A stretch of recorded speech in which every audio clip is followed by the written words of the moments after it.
वर्णानामर्थसंघानां रसानां छन्दसामपि मङ्गलानां च कर्तारो वन्दे वाणी विनायकौ दौर्भिर्युक्ता चतुर्भिस्फटिकमणिमयी मक्षमालां दधाना हस्तैनेकेन पद्मं सितमपि शुकं पुस्तकं चापरेण भासा कुन्देन्दुशङ्खस्फटिकमणिनिभा भासमाना समाना सा मे वाग्देवतेयं निवसतु वदने सर्वदा सुप्रसन्ना वसुदेवसुतं देवं कंसचाणूरमर्दनं देवकी परमानन्दं कृष्णं वन्दे जगद्गुरुं नमामि गङ्गे तव पादपङ्कजं सुरासुरैर्वन्दितदिव्यपङ्कजं भुक्तिं च मुक्तिं च ददासि नित्यं भावानुसारेण सदा नराणां विभूषितारङ्गरिपुत्तमाङ्गा सद्यः कृतानैकजनार्तिभङ्गा मनोहरोत्तुङ्गजलत्तरङ्गा गङ्गा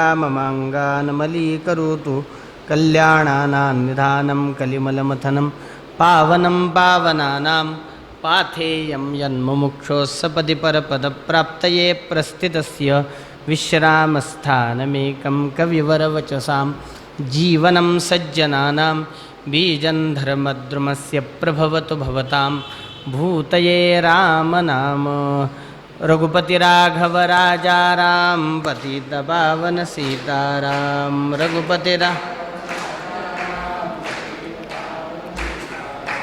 रघुपति राघव राजा राम पतित पावन सीताराम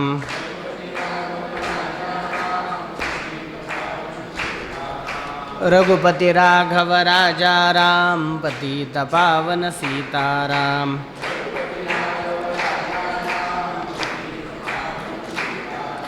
जानकी जीवन स्मरण जय जय राम पुंडलीक वरदा हरि विठ्ठल श्री ज्ञानदेव तुकाराम पंढरीनाथ भगवान की जय श्रीमद् जगद्गुरु शंकराचार्य महाराज की जय राजाधिराज रामचंद्र भगवान की जय महारुद्र हनुमान की जय पार्वती पते हर हर महादेव गणपति बप्पा मोरया गंगा माता की जय।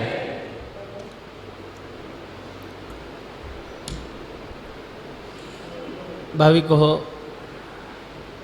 आजपासून गंगा दशहरा महोत्सवाला प्रारंभ होतो आहे। ह्या पर्वकाळाच्या निमित्ताने परत एकदा ज्या शहरावरती पुण्यश्लोक अहिल्याबाई होळकर यांच्यासारख्या साध्वी स्त्रीने शासन केलं, अशा या ऐतिहासिक शहरामध्ये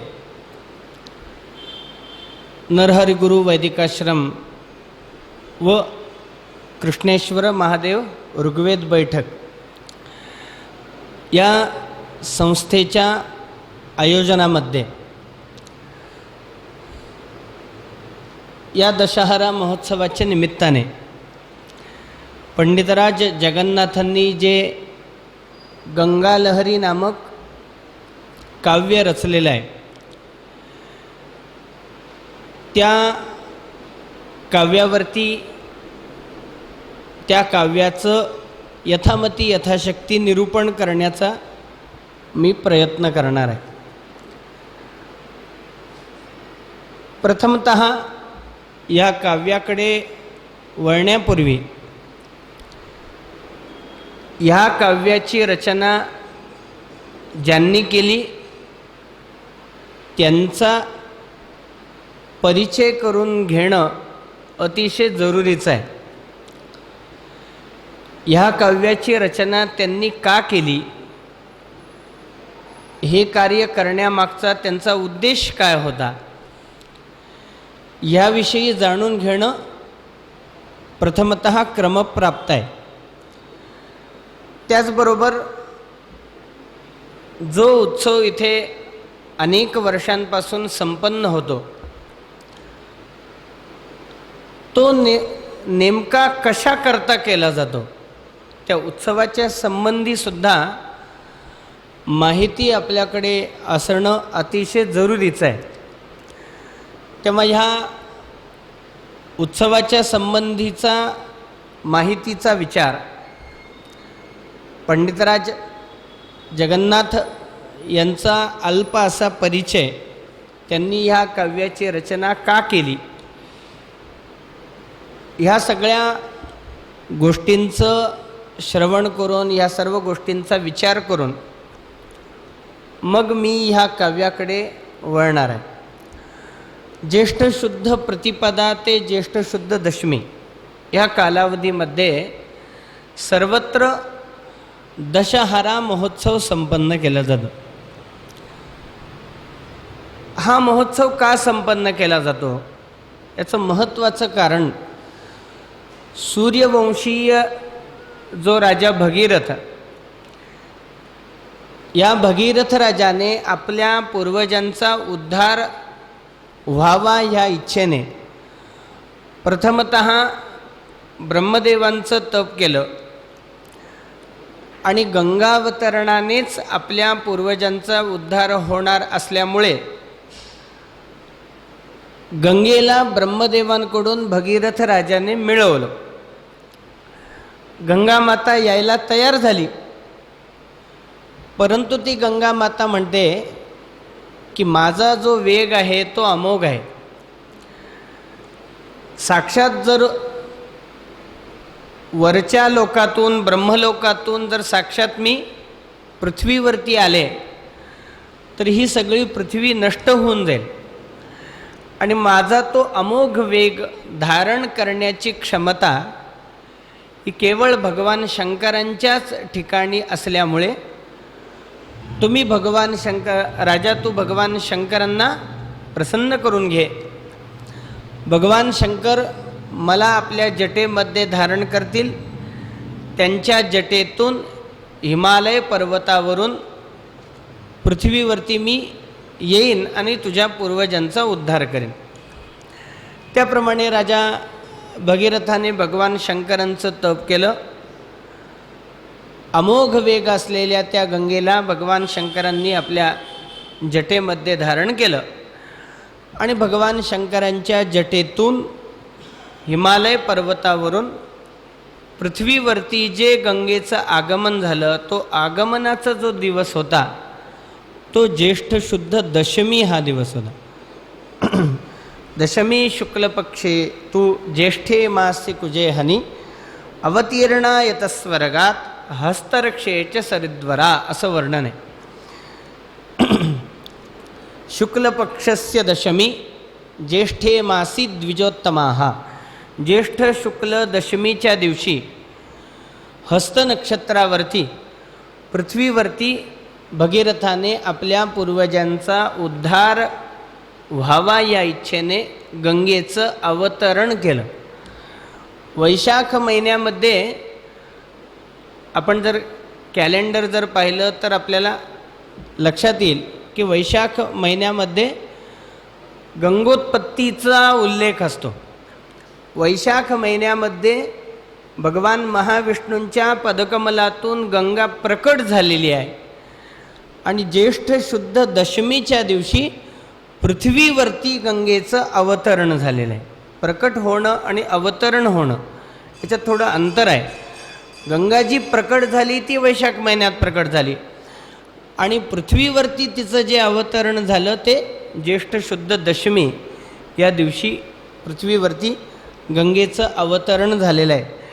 आणि म्हणून ही जी गंगा आहे की जी ज्येष्ठ शुद्ध दशमीच्या दिवशी पृथ्वीवरती अवतीर्ण झाली, जिने भगीरथाच्या पूर्वजांचा उद्धार केला, ही जी अवतीर्ण झालेली गंगा आहे, पृथ्वीवर अवतीर्ण झालेली गंगा आहे, ही दशपापांची निवृत्ती करणारी आहे.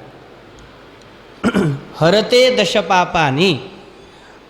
पृथ्वीवरती अवतीर्ण झालेली ही जी गंगा आहे ही 10 प्रकारच्या पापांचं निरसन करते आणि म्हणून गंगा दशहरा.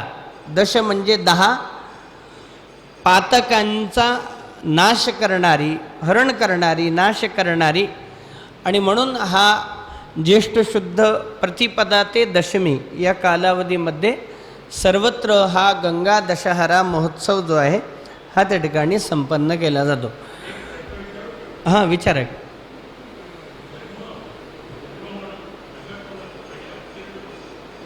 ह्याच्यात अंतर आहे ना. ती स्वर्गामध्ये ब्रह्मलोकामध्ये विष्णूंच्या पदकमलातून प्रकट झाली आणि आपल्या पूर्वजांच्या उद्धाराकरता पृथ्वीवरती भगीरथाने ज्येष्ठ शुद्ध दशमीला आणलं.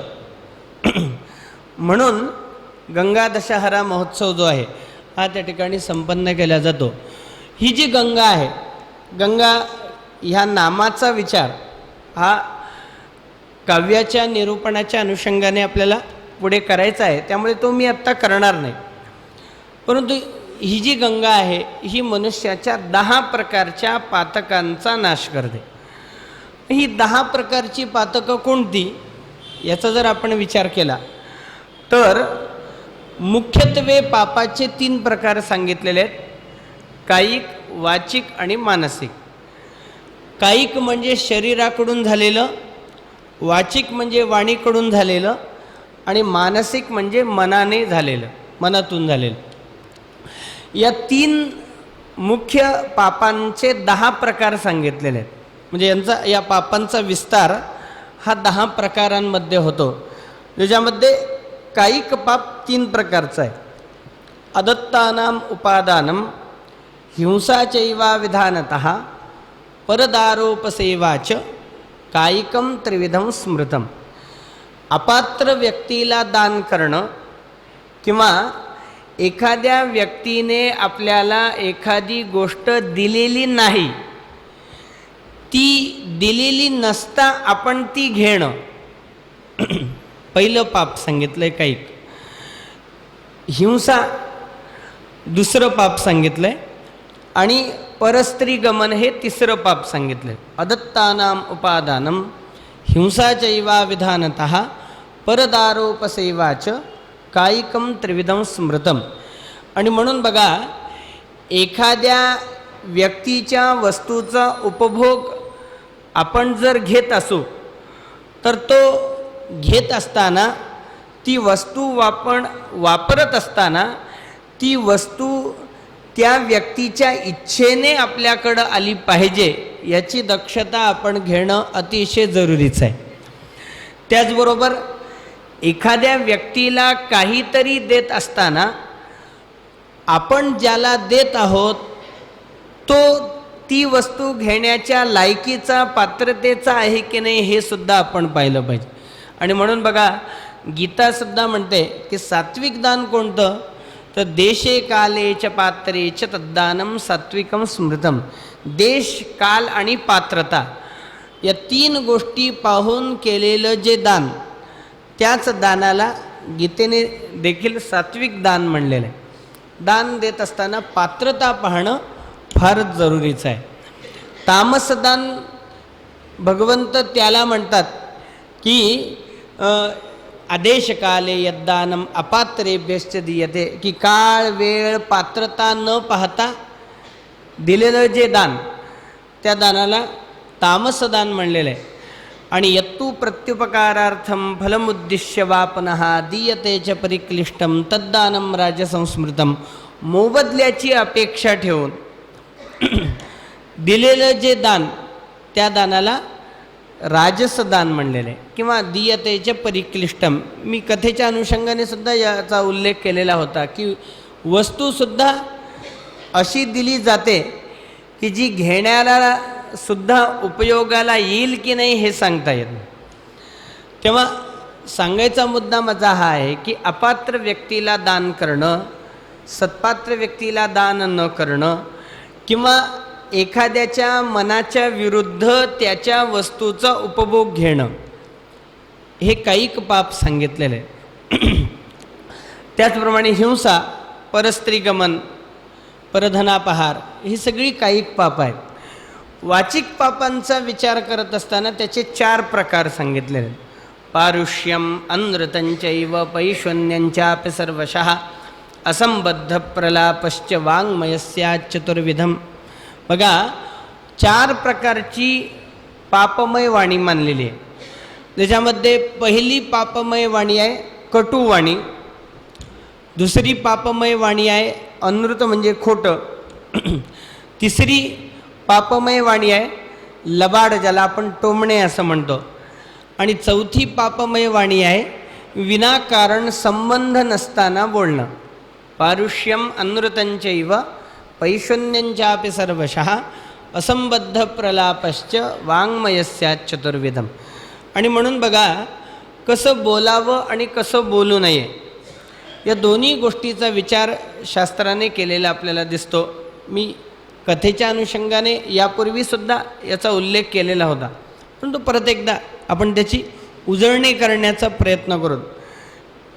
कसं बोलावं शास्त्र सांगतं, सत्यम ब्रूयात, खरं बोला, प्रियम ब्रूयात, नंतर सांगितलं चांगलं बोला, मग सांगितलं न ब्रूयात सत्यम अप्रियम, दुसऱ्याला वाईट वाटेल असं खरं बोलू नका, आणि मग सांगितलं प्रियंच नानृतम ब्रूयात, दुसऱ्याला वाईट वाटेल असं खरं बोलायचं नाही आणि दुसऱ्याला बरं वाटेल असं खोटं बोलायचं नाही, खोटी दुसऱ्याची स्तुती करायची नाही, हा भाव आहे.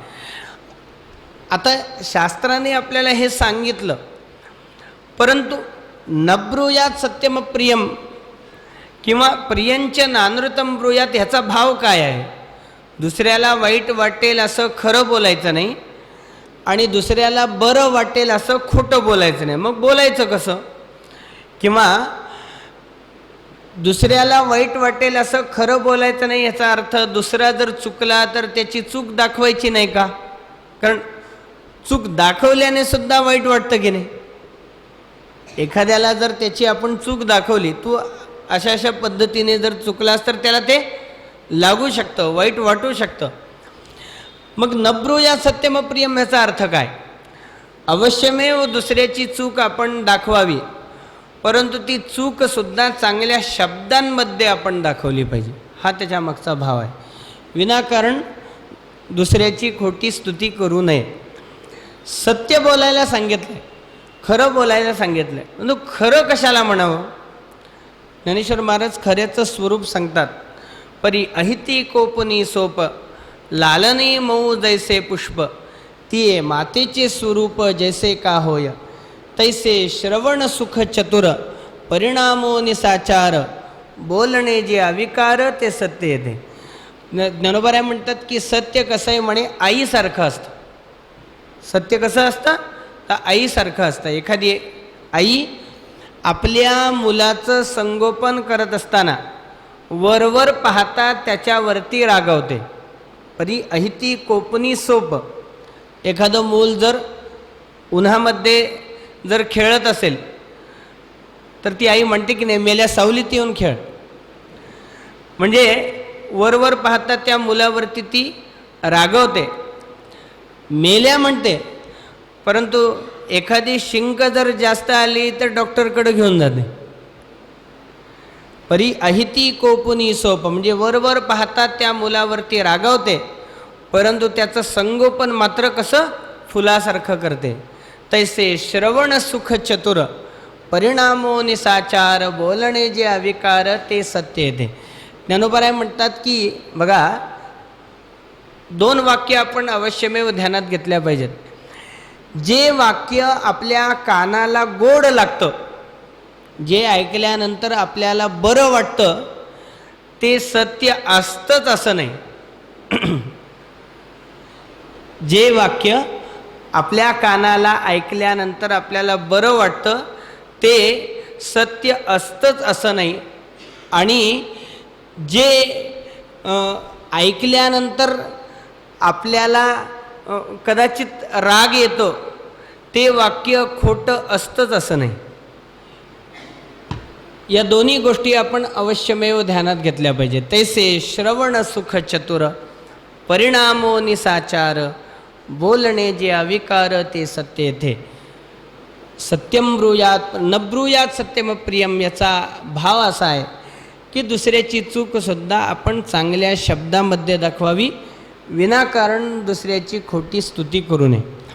कसं बोलावं हे ध्यानात आलं, कसं बोलू नये वाणीचे दोष सांगितले आहेत. विरोध वाद बळू, प्राणिताप ढाळू, उपहास छळू, वर्मस्पर्शू, आटू वेगो विंदाणू, आशा शंका प्रतारणू, हे संन्यसिले अवगणू, जे यावाच्या विरोध निर्माण होईल, वाद निर्माण होईल, भांडण निर्माण होईल, संशय निर्माण होईल, शंका निर्माण होईल, असं कधीही बोलू नये. दुसऱ्याला वर्मी लागेल असं कधीही बोलू नये. तेव्हा पापमय 4 प्रकारची वाणी सांगितलेली आहे, किंवा 4 प्रकारच्या वाणीमुळे वाचिक पापाची निर्मिती होते. ज्यामध्ये पहिली वाणी आहे कटू वाणी, दुसऱ्याला वर्मी बसेल असं बोलणं, असत्य बोलणं, टोमणे देणं आणि विनाकारण बडबड करणं. कारण बघा, सगळ्या संघर्षाचं मूळ जर काय असेल तर ते वाचा असतं. वाणीमुळे संघर्ष होतात, वाणीमुळेच संघर्ष थांबतात. तेव्हा कोणती वाणी संघर्ष निर्माण करणारी आहे आणि कोणती वाणी संघर्ष थांबवणारी आहे हे कळालं पाहिजे. कुठे केव्हा काय बोलावं हे कळालं पाहिजे. तेव्हा हे 4 प्रकारचं वाचिक पाप सांगितलेले आहे. मानसिक पापांचा विचार करत असताना त्याचे 3 प्रकार सांगितले आहेत. परद्रव्येषु अभिध्यानम, मनसानिष्टचिंतनम, वितथाभिनिवेशश्च, मानसम त्रिविधम स्मृतम. दुसऱ्याच्या संपत्तीची अभिलाषा करणं किंवा दुसऱ्याच्या संपत्तीवरती लक्ष ठेवणं, दुसऱ्याचं वाईट व्हावं अशी इच्छा करणं, आणि ईश्वर कृपेने आपल्याला जे मिळालेलं आहे, ईश्वर प्रत्येकाला काहीतरी वेगळं देत असतो, इतरापेक्षा वेगळं काहीतरी ईश्वर प्रत्येकाला देत असतो. त्या विशेष वैशिष्ट्याचा उपयोग व्यक्तीने समाजाकरता वेळेला केला पाहिजे. असं न करता त्या वैशिष्ट्याचा उपयोग जो स्वतः करतो, पहिली गोष्ट, आणि त्या वैशिष्ट्याचा उपयोग दुसऱ्याला त्रास देण्याकरता करतो, दुसरी गोष्ट, आणि विशेष मिळालेल्या त्या गोष्टीचा जो व्यक्ती अभिमान करतो त्या व्यक्तीला मानसिक पाप लागतं. परद्रव्येषु अभिध्यानम, मनसानिष्टचिंतनम, वितथाभिनिवेशश्च, मानसम त्रिविधम स्मृतम. तेव्हा मुख्यत्वे 3, कायिक, वाचिक आणि मानसिक, आणि ह्या तिघांचे जे हे विस्तारित 10, या 10ही प्रकारच्या पापांचा निरास हा गंगेच्या योगाने होतो. म्हणून ज्येष्ठ शुद्ध प्रतिपदा ते ज्येष्ठ शुद्ध दशमी या कालावधीमध्ये सर्वत्र हा गंगा दशहरा महोत्सव जो आहे हा त्या ठिकाणी संपन्न केला जातो. ज्येष्ठे मासी सते पक्षे दशम्यां बुधहस्तयोः गरानंदे व्यतीपाते कन्याचंद्रे वृषे रवौ दशयोगे नरस्नात्वा सर्व पापैः प्रमुच्यते. 10 योग सांगितलेले आहेत. 10 प्रकारच्या पापांचा निराश करणारी ती गंगा आहे, आणि 10 योगांवर त्या गंगेचं जर स्नान घडलं तर ते विशेष सांगितलेले आहेत. ते 10 योग कोणते? तर ज्येष्ठ मास, ज्येष्ठ महिना, त्याच्यानंतर शुक्ल पक्ष, दशमी तिथी, त्याचबरोबर बुधवार, हस्त नक्षत्र, गरज नावाचं करण, आनंद योग, व्यतिपात योग, त्याचप्रमाणे कन्या राशीला चंद्र असताना, वृषभ राशीला सूर्य असताना, गरानंदे व्यतिपाते कन्या चंद्रे वृषे रवौ दशयोगे नरस्नात्वा. या 10 योगांवरती ज्या व्यक्तीला गंगा स्नान घडतं तो सर्व पापैः प्रमुच्यते, तो सर्व प्रकारच्या पापांपासून मुक्त होतो. तेव्हा या गंगा दशहरा महोत्सवाच्या निमित्ताने आपल्याला गंगा लहरी या स्तोत्राला पीयूष लहरी असंही नाव आहे. या गंगा लहरीचं श्रवण आपल्याला करायचं आहे. बघा, आपल्या वैदिक संस्कृतीमध्ये गंगेचं अनन्य असाधारण असं महत्त्व आहे. आपल्या सनातन संस्कृतीमध्ये गंगेचं अनन्य असाधारण असं महत्त्व आहे. गंगा ही अग्रगण्य आहे. न गंगा सदृशं तीर्थम न देव केशवात् परः ब्राह्मणेभ्यो परन्नास्ति एवमाह पितामहः. स्वतः ब्रह्मदेवांनी असं वर्णन केलेलं आहे म्हणे की गंगेसारखं दुसरं तीर्थ नाही, भगवान महाविष्णून एवढी श्रेष्ठ दुसरी देवता नाही, ब्राह्मणासारखी श्रेष्ठ दुसरी व्यक्ती नाही. एवमाह पितामहः. महाभारताने सुद्धा असं वर्णन केलं आहे की यत्र गंगा महाराज सदेशस तत्तपोवनम सिद्धक्षेत्रंतज्ञेयम गंगातीरसमाश्रितम. की जिथे गंगा आहे तो पवित्रतम असा देश मानला जातो. जिथे गंगा आहे तीच तपोभूमी मानली जाते आणि तेच सिद्धक्षेत्र मानलं जातं. गंगेचा महिमा व्यक्त करताना आणखीनही असं वर्णन आहे की तपोभिर्बहुभिर्यज्ञैः व्रतैर्नानाविधैस्तथा पुरुदानैर्गतीयांच गंगा संसेव्यतां लभेत. म्हणजे तप केल्याने, अश्वमेधादिक भरपूर यज्ञ केल्याने, निरनिराळ्या व्रतांचं आचरण केल्याने, निरनिराळ्या श्रेष्ठ वस्तूंचं दान केल्याने जी गती मनुष्याला प्राप्त होत असते ती गती गंगावासाने, गंगा स्नानाने, गंगा दर्शनाने, गंगा स्मरणाने मनुष्याला प्राप्त होते. हा विशेष गंगेचा महिमा आहे. सर्वत्र सुलभा गंगा त्रिषु स्थानेषु दुर्लभा गंगाद्वारे प्रयागे च गंगासागर संगमे तत्र स्नात्वा दिवयांती ये मृतास्ते न पुनर्भवाः. असं वर्णन आहे की 3 ठिकाणी गंगा स्नान विशेष फलदायी. म्हणजे 3 ठिकाणी गंगेचं स्नान होणं विशेष सांगितलेलं आहे. त्याच्यामध्ये पहिलं स्थान आहे गंगाद्वार, हरिद्वार. आमचं महत्भाग्य की परवाच हरिद्वारला आमची कथा झाली. 23 ते 31 या कालावधीमध्ये हरिद्वारलाच कथा करून आम्ही आलेलो आहोत. तेव्हा गंगाद्वारे प्रयागेच. दुसरं स्थान आहे प्रयाग, की जिथे त्रिवेणी संगम आहे. गंगा, यमुना आणि सरस्वती या 3 नद्यांचा संगम जिथे आहे प्रयाग. आणि तिसरं स्थान आहे गंगासागर, की जिथे समुद्राला गंगा मिळते, ते तिसरं स्थान. या 3 स्थानी ज्या व्यक्तीला गंगा स्नान घडतं तो व्यक्ती विशेष पुण्यवान मानलेला आहे. तत्र स्नात्वा दिवयांती. या 3ही ठिकाणी ज्याला स्नान घडतं त्याला उत्तम अशा गतीची प्राप्ती होते आणि मृतास्ते न पुनर्भवाः. त्यांना परत जन्म, मृत्यू, जरा, व्याधी या अवस्थेने युक्त अशा संसारामध्ये यावं लागत नाही. गंगेचा महिमा जर ध्यानात घ्यायचा म्हणला तर आपण म्हणतो बघा, असं वर्णन आहे की नद्यो जलावगाहेन पावयंती तरोजनान दर्शनात स्पर्शनात पानात तथा गंगेती कीर्तनात. म्हणजे काही नद्यांच्या प्रवाहामध्ये स्नान केल्यानेच व्यक्ती पावन होतो.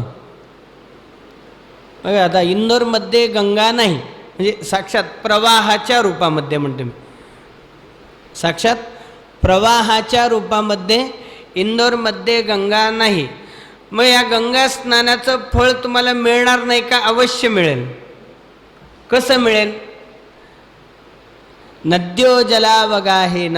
गरुड पुराणामध्ये भगवंतांनी वर्णन केले की नद्यो जलावगाहेन पावयंती तरोजनान, की काही नद्यांच्या प्रवाहामध्ये स्नान केल्यानेच व्यक्ती पुनीत होतो, परंतु गंगेचं तसं नाही.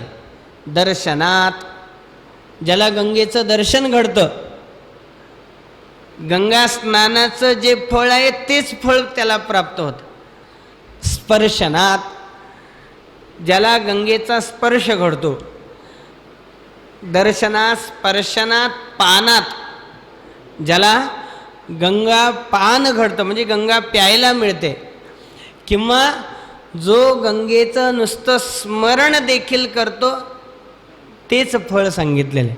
त्यामुळे आपण जर दररोज स्नान करताना गंगेचं जर स्मरण केलं तर आपल्याला सुद्धा गंगा स्नान अवश्यमेव घडेल.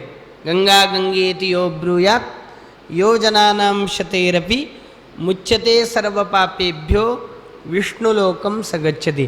की जो नुसतं गंगा गंगा गंगा असा उच्चार करतो, वाचे वदता गंगा गंगा सकल पाप जाती भंगा, असं वर्णन नामदेवरायांनी केलेलं आहे. की मुखाने जो गंगेच्या नामाचा देखील उच्चार करतो त्याच्या सर्व प्रकारच्या पापांची निवृत्ती होत असते. गंगा पातकांची निवृत्ती करणारी कशी, भगवंतांनी वर्णन केले की अग्निम प्राप्य यथा तार्क्ष्य तूलराशिर्विनश्यती तथा गंगांबुपानेन पातकं भस्मसात भवेत. की अग्नीमध्ये अग्निम प्राप्य इंधन टाकल्यानंतर ते इंधन जसं अग्निरूप होऊन जातं, अग्नीमध्ये कापूस जसा जळून जातो, तथा गंगांबुपानेन, तसं ज्या व्यक्तीला, जो व्यक्ती गंगा प्राशन करतो, गंगा सेवन करतो, गंगा स्नान करतो, गंगा दर्शन करतो, गंगा स्मरण करतो, पातकं भस्मसात भवेत, त्याच्या सर्व पातकांची निवृत्ती होते. गंगा नुसती पापमुक्ती देणारी आहे असं नाही, गंगा भुक्ती मुक्ती देणारी आहे. गंगेच्या योगाने सगळे भोग प्राप्त होतात. म्हणजे बघा, गंगा जिथे असेल तो भाग समृद्ध असतो की नाही, समृद्धीने मनुष्य भोग प्राप्त करण्याकरता समर्थ होतो. निरनिराळे भोग जर आपल्याला मिळवायचे असतील तर निरनिराळे व्यावहारिक पातळीवरती जर विचार केला, एखाद्याला 4 व्हीलर पाहिजे, एखाद्याला मोठं घर पाहिजे, तर मोठं घर मिळवण्याकरता, 4 व्हीलर मिळवण्याकरता समृद्धी पाहिजे की नाही, आणि ती समृद्धी गंगेच्या योगाने प्राप्त होईल की नाही. गंगा ही भोग देणारी आहे आणि गंगा ही मोक्ष देणारी सुद्धा आहे. भुक्तींच मुक्तींच ददास नित्यम. मग ही गंगा मोक्षप्रदा कशी, भगवान परमात्मा गरुड पुराणामध्ये प्रेतकल्पामध्ये, सारोद्धार प्रेतकल्पामध्ये वर्णन करतात. यस्तु सूर्यांश संतप्तम गांगय्यस सलिलम पिबेत ससर्वयोनि निर्मुक्तः प्रयाती सदनम हरेहे. बघा, गंगेचं स्नान आणखीन त्याच्यात एका म्हणजे विशिष्ट गंगेचं स्नान. कोणत्या विशिष्ट गंगेचं, तर सूर्यकिरणांनी तापलेल्या, म्हणजे ज्या गंगेच्या प्रवाहावरती सूर्यकिरण पडत आहेत, सूर्यकिरणांच्या योगाने तप्त झालेलं, सूर्यांश संतप्तम असं गंगेचं प्राशन, असं गंगाजलाचं प्राशन जो व्यक्ती करतो त्या व्यक्तीला वैकुंठाची प्राप्ती होते. ससर्व योनी निर्मुक्तः प्रयाते, तो सर्व योन्यांतून मुक्त होऊन वैकुंठाला जातो, असं वर्णन स्वतः भगवान परमात्मा करतात. उत्क्रामद्भश्चय प्राणे पुरुषश्रद्धयान्वितः चिंतयेन मनसां गंगाम सोपि याति परांगतिम. प्राणप्रयाण होताना, प्राण जाताना ज्या व्यक्तीला गंगेचा सहवास घडतो, ज्या व्यक्तीच्या जवळ गंगा असते, प्राण जाताना ज्या व्यक्तीच्या मुखामध्ये गंगा असते, नवे नवे प्राण जाताना ज्या व्यक्तीच्या मुखामध्ये गंगेचं नाम असतं, नवे नवे प्राण जाताना मनाने जो केवळ गंगेचं स्मरण करतो, चिंतयेन मनसां गंगाम सोपी याती परांगतीम, गंगेचं चिंतन करणाऱ्या व्यक्तीला सुद्धा मोक्षाची प्राप्ती होते असं वर्णन आहे. तेव्हा ही गंगा कशी आहे तर भुक्ती मुक्ती देणारी, आरोग्य देणारी. बघा कितीही दिवस आपण गंगेचं पाणी ठेवलं तरी सुद्धा ते पाणी खराब होत नाही. आरोग्य देणारी, जंतूंचा नाश करणारी अशी ही आरोग्यदा सुद्धा ही गंगा आहे. निर्जंतुक करणारी, त्याचप्रमाणे निष्पाप करणारी, आरोग्य देणारी, संपन्नता समृद्धी देणारी, पुण्य देणारी अशी ही गंगा आहे. विशेष हा गंगेचा महिमा शास्त्रांनी त्या ठिकाणी सांगितलेला आहे. तेव्हा हाच जो महिमा भगवंतानी वर्णन केलेला आहे, तोच महिमा यथामती यथाशक्ती या गंगा लहरी स्तोत्राच्या माध्यमाने अनुभवण्याचा आपल्याला प्रयत्न करायचा आहे. स्तोत्र आहे हे काव्यही आहे. काव्य म्हणजे काय किंवा स्तोत्र म्हणजे काय याचा विचार आपण थोडं प्रथमतः करण्याचा प्रयत्न करू. स्तोत्र या शब्दाचा अर्थ जगद्गुरु शंकराचार्यांनी असा केलेला आहे की स्तूयते अनेन इति स्तोत्रम, येन स्तूयते तस्तोत्रम. ज्या योगाने स्तवन केलं जातं, वर्णन केलं जातं त्याला स्तोत्र म्हणलेलं आहे. ज्या शब्दांच्या योगाने वर्णन केलं जातं, स्तवन केलं जातं त्याला स्तोत्र म्हणलेलं आहे. येन स्तूयते तत्स्तोत्रम. तेव्हा हे स्तोत्र आहे आणि त्याचप्रमाणे हे काव्यही आहे. गंगालहरी हे एक काव्य आहे. काव्याचं स्वरूप असं सांगितलेलं की गुणालंकारसहितौ शब्दार्थौ दोषवर्जितौ गद्यपद्योभयमयं काव्यं काव्यविदो विदो विदुः.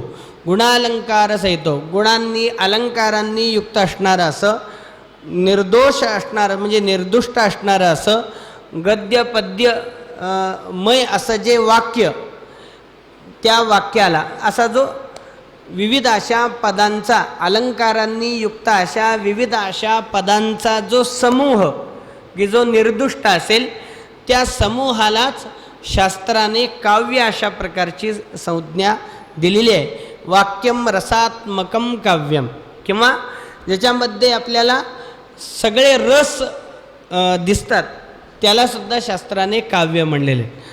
रस 9 प्रकारचे नवरस सांगितलेत. शृंगार हास्य करुण रौद्र वीर भयानकाः बीभत्साद्भुत शांताश्च रसापूर्वैरुदाहृताः. शृंगार, हास्य, करुण, रौद्र, वीर, भयानक, बीभत्स, अद्भुत आणि शांत असे 9 रस सांगितलेले आहेत. साहित्यामध्ये या 9 रसांचे 9 स्थायी भावसुद्धा सांगितलेले आहेत. या 9 रसांचे 9 स्थायी भाव असतात. रतिर्हासश्च शोकश्च क्रोधोत्साहो भयं तथा जिगुप्सा विस्मयसमा स्थायी भाव नवक्रमात. 9 रसांचे 9 स्थायी भाव सांगितलेले आहेत. यामध्ये पहिला जो रस आहे शृंगार. शृंगार रसाचा स्थायी भाव काय? ते शृंगार रसाचा स्थायी भाव आहे रती, रममाण होणं. शृंगार रसाचा स्थायी भाव आहे रती. त्याचप्रमाणे हास्य रसाचा स्थायी भाव आहे हसणं. करुण रसाचा स्थायी भाव आहे शोक. रौद्र रसाचा स्थायी भाव आहे क्रोध. वीर रसाचा स्थायी भाव आहे उत्साह. भयानक रसाचा स्थायी भाव आहे भय. बीभत्स रसाचा स्थायी भाव आहे किळस, जिगुप्सा ज्याला म्हणलेलं आहे. आणि अद्भुत रसाचा स्थायी भाव आहे विस्मय, आश्चर्य, नवल ज्याला आपण म्हणतो. आणि शांत रसाचा 9वा जो शांत नावाचा रस, त्या शांत रसाचा स्थायी भाव आहे शम. शम म्हणजे काय? शम चित्त प्रशांतता, चित्ताची एकरूपता, स्थिर होणं, उद्विग्न न होणं, आपलं अंतःकरण उद्विग्न नसणं, ही जी चित्ताची स्थिती आहे याला शम म्हणलेलं आहे. आणि ही चित्ताची स्थिती शांती आल्याशिवाय येत नाही. बघा, शम येण्याकरता शांती असणं फार जरुरीचं आहे. शांतीशिवाय शम येऊ शकत नाही. योग वासिष्ठामध्ये एक श्लोक येतो. त्या श्लोकामध्ये प्रभू रामचंद्रांना उपदेश करताना वसिष्ठ असं वर्णन करतात की मोक्षद्वारे चत्वारो द्वारपालो निरूपिताः शमो विचार संतोषः चतुर्थो साधुसंगमः. की मोक्षरूपी घरामध्ये प्रवेश करत असताना 4 द्वारपाल लागतात किंवा 4 दरवाजातून, असाही विचार आपण करू शकतो. 4 दरवाजातून आपण मोक्षरूपी घरामध्ये प्रवेश करू शकतो. मोक्षरूपी घरावरती 4 द्वारपाल असतात. मग हे 4 द्वारपाल कोणते? मतलब पहिला द्वारपाल आहे शम, दुसरा द्वारपाल आहे विवेक, तिसरा द्वारपाल आहे संतोष आणि चौथा द्वारपाल आहे सत्संग. शमो विचार संतोषः चतुर्थो साधुसंगमा.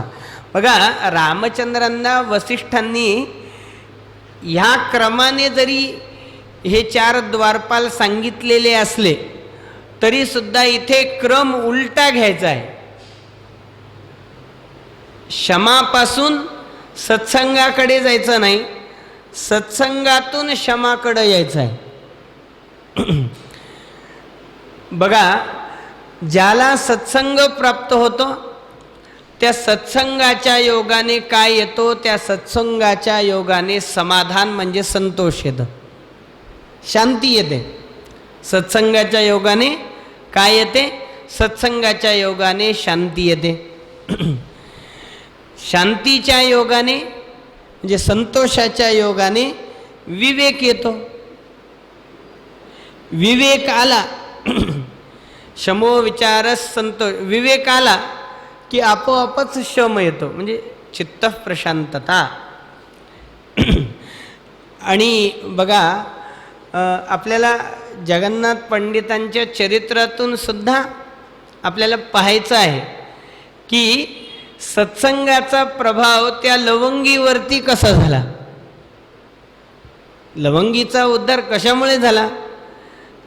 जगन्नाथ पंडितांचा उद्धार गंगेने केला असेल, परंतु त्या लवंगीचा उद्धार जगन्नाथ पंडितांच्या संगतीने केलेला आहे. ही गोष्ट आपण लक्षात घेतली पाहिजे. जगन्नाथ पंडितांसारख्या अधिकारी व्यक्तीचा सत्संग त्या यवन कन्येला, त्या लवंगीला झाला म्हणून ती उद्धरून गेलेली. गंगेने जगन्नाथ पंडितांचाच उद्धार केलाय.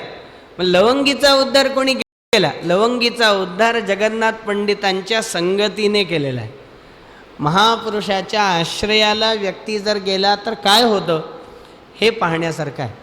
तेव्हा मी हे कशाकरता सांगत होतो की काव्य म्हणजे गुणालंकार सहितौ शब्दार्थौ दोषवर्जितौ गद्य पद्योभयमयम काव्यम काव्यविदो विदुः. की जे अलंकारांनी युक्त असणारं असं, निर्दुष्ट असणारं असं, गद्य पद्यात्मक असं विविध अशा शब्दांचा जो समूह, त्या समूहाला शास्त्राने काव्य म्हणलेलं आहे. किंवा की जे नवरसांनी युक्त असणारं असतं त्याला काव्य म्हणलेले आहेत. नवरसही आपण पाहिले आणि त्या नवरसांचे 9 स्थायी भावसुद्धा आपण पाहण्याचा त्या ठिकाणी प्रयत्न केला. तेव्हा हे काव्यही आहे आणि हे स्तोत्रही आहे.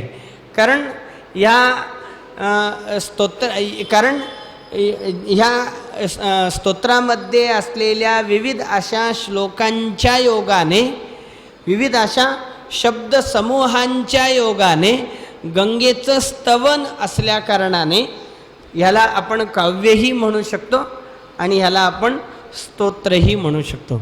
आता या स्तोत्राला पीयूष लहरीसुद्धा म्हणलेले आहे. पीयूष म्हणजे अमृत. आता गंगा ही अमृत कशी आहे हे आपल्याला काव्याच्या अनुषंगाने पुढे अनुभवायचंही आहे, पाहायचंही आहे. त्यामुळे मी आत्ता त्याचा विस्तार करणार नाही. या स्तोत्राची रचना ही जगन्नाथ पंडितांनी केलेली आहे आणि म्हणून प्रसंगाने जगन्नाथ पंडितांचं चरित्र किंवा त्यांचा परिचय आपल्याला प्रथमतः करून घ्यायचा आहे. ज्यांची ही रचना आहे त्या जगन्नाथ पंडितांच्या चरित्राच्या संबंधी अनेक कथा सांगितल्या जातात. त्यांच्या जीवनाच्या संबंधी अनेक कथा सांगितल्या जातात. परंतु आधुनिक महिपती म्हणून ज्यांची ओळख आहे अशा संत कवी दासगणू महाराजांचं जगन्नाथ पंडितांच्या जीवनावरती एक कीर्तनोपयोगी असं आख्यान आहे. जगन्नाथ पंडितांचं त्यांचं कीर्तन एक आख्यान आहे. त्यामध्ये महाराजांनी जे जगन्नाथ पंडितांचं चरित्र मांडलेलं आहे त्या चरित्राचं वर्णन मी तुमच्यासमोर प्रथमतः करण्याचा प्रयत्न करेन. तेलंगण प्रांतामध्ये कौंडिन्य गोत्रामध्ये मुंगडा ह्या गावामध्ये बेबीनाड नावाच्या वंशामध्ये जगन्नाथ पंडितांचा जन्म झालेला होता. त्यांचे पिता की जे काशीला निवासाला होते आणि त्यांच्या आईचं नाव महालक्ष्मी असं त्यांच्या आईचं नाव होतं. आपल्या पित्याकडेच त्यांनी विविध अशा शास्त्रांचं अध्ययन केलं. भरपूर प्रकांड पंडित विद्वान झाले. परंतु जेवढे विद्वान होते तेवढेच दरिद्री होते. असं म्हणतात लक्ष्मीचं आणि सरस्वतीचं कधी जमत नाही. ब्रह्मदेव सगळ्या चांगल्या गोष्टी कधी एकत्र आणत नाही. यस सुंदरस्तद्वनिता कुरूपा या सुंदरी सा पतिरूपहीना उभौचतो तत्र दरिद्रताच विधेर विचित्राणी विचेष्टितानी. विधाता सगळे सद्गुण कधी एकत्र आणत नाही. जगन्नाथ पंडित प्रकांड पंडित विद्वान होते परंतु अन्नान्न दशा होती त्यांची. एका वेळेचं अन्नसुद्धा त्यांना मिळायचं नाही. आणि या सगळ्या दारिद्र्याला ते कंटाळले आणि त्यांनी विचार केला की आपल्या विद्वत्तेला आपण जिथे राहतो तेथे मान नाही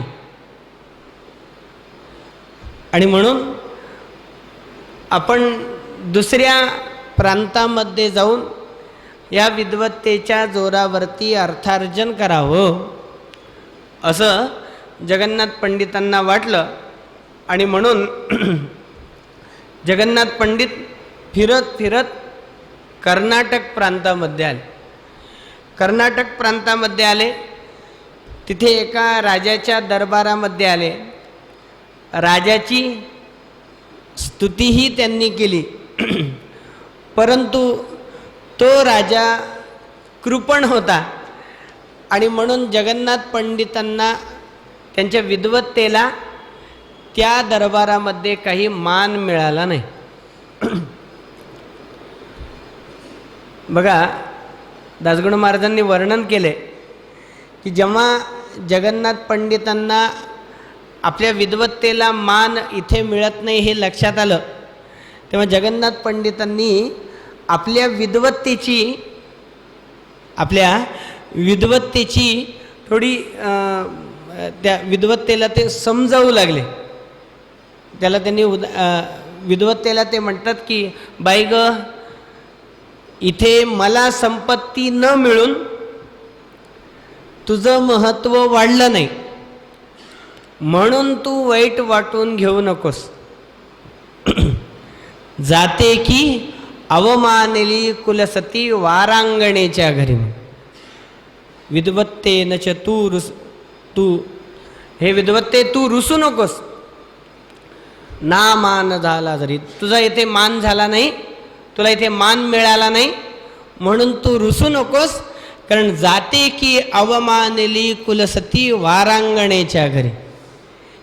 वेशेच्या घरी सुवासिनी स्त्रीची प्रशंसा होते का? कुलसतीची प्रशंसा गणिकेच्या ठिकाणी होत नाही. माझ्या विद्वत्तेला ओळखण्याची ह्या राजाची लायकीच नाही. म्हणून तो देश सोडून जगन्नाथ पंडित इतर प्रांतांमध्ये आले, मग ते राजस्थानमध्ये आले आणि असं करता करता त्यांच्या विद्वत्तेच्या योगाने सर्वदूर त्यांची कीर्ती पसरली. आणि पुढे ते राजस्थान प्रांतामध्ये असताना त्यावेळी त्या काळामध्ये शहाजान बादशाची राजवट होती. औरंगजेबाचा पिता बाप, या शहाजान बादशाची राजवट होती. आणि ह्या शहाजान बादशाच्या दरबारामध्ये एक काजी होता आणि त्या काजीने काही आपल्या धार्मिक ग्रंथांचं अध्ययन केलेलं होतं. आणि त्याला असं वाटलं की आपण या सगळ्या हिंदू पंडितांना आपण वादाचं आव्हान द्यावं, त्यांना आपण वादाचं आव्हान देऊ, वादामध्ये त्यांना पराभूत करू आणि यवन धर्म कसा श्रेष्ठ आहे हे आपण सिद्ध करू.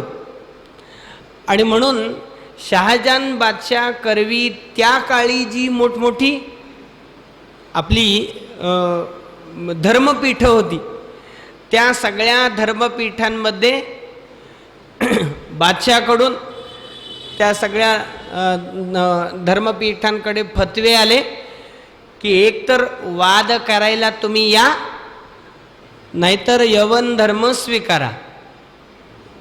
काशीसारख्या धर्मपीठांमध्ये सर्वदूर सगळीकडे हे फतवे आले. आणि आता सगळ्या हिंदूंची, सगळ्या पंडितांची धाबी दणाणली. आता ह्या सगळ्यांमध्ये, आता या सगळ्या पंडितांना असं वाटू लागलं की आता त्या काजीशी, मुल्ला मौलवीशी वाद करायला जशास तसा जर कोण असेल तर तो फक्त जगन्नाथ पंडित आहे. जगन्नाथ पंडिताशिवाय आता कोणीही दुसरा यांच्याशी वाद करू शकत नाही. कारण हे कसे आहेत तर बापाला बाप न म्हणणारे, भावाला भाऊ न म्हणणारे असे हे आहेत. आणि ह्यांच्याशी जर वाद करायचा तर तो सौम्यपणाने नाही, तर त्यांच्याच शब्दात त्यांच्याशी वाद करायला पाहिजे. जगन्नाथ पंडितांकडे सगळ्या विद्वानांकडून जगन्नाथ पंडितांना प्रार्थना करण्यात आली. जगन्नाथ पंडितांनी ती प्रार्थना स्वीकारली आणि दिल्लीला येऊन शहाजान बादशाहच्या समोर त्या मुल्ला मौलवीशी आता जगन्नाथ पंडितांचा वाद ठरला, वादाचा दिवसही ठरला. प्रश्न असा होता की या वादामध्ये मध्यस्थ कोणी व्हायचं. आता काही मुस्लिम लोक म्हणाले की आपण मध्यस्थ कोणाला करू तर औरंगजेबाला करू, कारण तो कट्टर होता, म्हणजे काही जरी झालं तरी यश आपलंच असं वाटलं. तर हिंदू जरा सावध होते. ते म्हणे औरंगजेब नको, औरंगजेबाच्या मोठ्या भावाला दारा शुको नावाचं त्याचं नाव होतं आणि ह्याला हिंदू धर्माच्या विषयी थोडी आस्था होती असं वर्णन आहे दासगणू महाराजांनी केलेलं आहे की त्याने गीतेवरती गीतेचं अरबीमध्ये भाषांतरही केलेलं होतं. गीतेचं अध्ययन वगैरे त्याने केलेलं होतं, आपल्या हिंदू धर्माच्या विषयी त्याला आस्था होती आणि म्हणून तो दाराशुको तो जो आहे हा मध्यस्थ झाला.